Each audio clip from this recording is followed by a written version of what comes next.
Hi again, welcome back to the Chilmark Research Channel. My name is John Moore III. I will be your host today. I'm the Vice President of Growth Strategy here, and I'm joined today by our Head Analyst covering interoperability and analytics, Brian Murphy. Hello, John. Thank you very much for having me.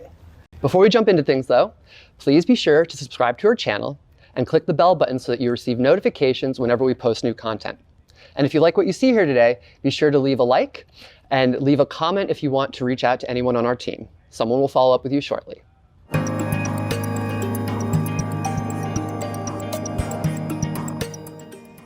So, to get us started today, Brian, why don't you tell me a little bit more about the research you've been recently conducting on integration infrastructure and what that actually means? So this report picks up to a very large extent on our coverage of the health information exchange market, which people who know us are aware that we've been doing that for 10 plus years. In those days, in those HIE days, there was a pretty significant emphasis on kind of hard-coded integrations and sidecar applications. The world has changed, and this report really kind of drills into some of the approaches that are available in the market to improve on, to rectify some of the shortcomings, shall we say, of past approaches. So you mentioned that there are these modern approaches to integration of different health IT systems together. So could you elaborate a little bit more about what some of these new approaches are that healthcare organizations are utilizing for integration? Sure. In a word, it has to do with API-based development and integration. In the past, hard-coded integrations were commonplace, universal. Today, the increasing availability of data through APIs is making it a lot more straightforward for developers to do a couple of important things. First, trying to address this problem of clinician burden. The applications that most people in healthcare use are extravagantly complex, so there's a real need to kind of simplify workflows. Second, their inability to get at data in other applications means that they're using more and more applications. So to the extent that organizations can begin to winnow down the number of applications that are put in front of people through things like API-based integration, the industry benefits. Okay, Brian, so you mentioned APIs and a few of the different approaches that are being taken to these integration platforms. Can you tell me a little bit more about who is actually doing these implementations and providing these types of solutions? Yes.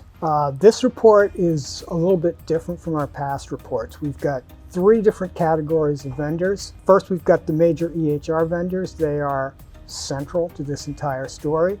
Second, we have vendors who were stalwarts in the old HIE business, vendors with significant experience building different kinds of integrations. And third, and most importantly from my standpoint, because it's the first time we've ever covered this group of vendors in any of our reports, we've got the public cloud vendors, Microsoft Azure, Google Cloud, and AWS. The difference between these different groups is kind of stark if you think about it, and we've got a little graphic here that kind of illustrates it.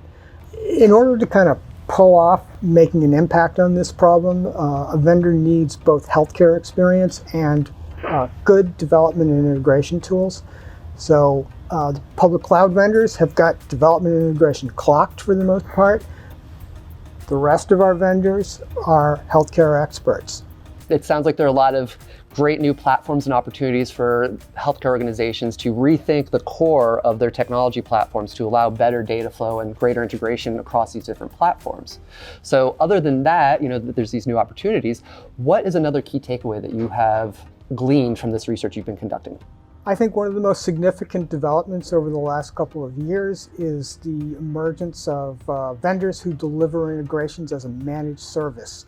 This is in stark contrast to kind of the way things worked in the past. And in no small part, they're able to do this because of the existence of these public cloud companies. So the idea that you can attach to a single vendor and it gives you access to multiple customers has really, I think, changed the way most vendors approach this entire market for integration. Thank you for joining us today. If you're new or if you've been lurking, please be sure to subscribe to our channel and click the bell button so you receive notifications whenever we post new content. If you would like to leave a question, please do so, and someone from our team will help you out. Thank you for joining us.